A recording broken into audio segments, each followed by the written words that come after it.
on vient d'effectuer quelques conduites dessus.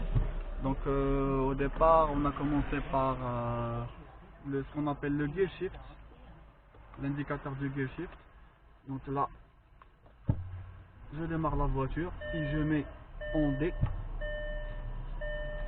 donc vous allez remarquer le D1 qui s'affiche.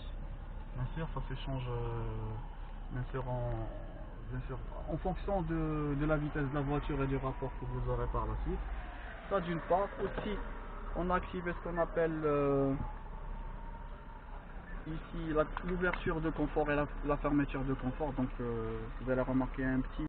Donc l'ouverture de confort ou la fermeture, donc on commence avec la fermeture, je reste appuyé, donc les vitres, les rétros ils vont se fermer et les vitres ils vont s'ouvrir, plutôt ils vont se fermer. Pour l'ouverture c'est la même chose, donc c'est tous les vitres qui vont s'ouvrir.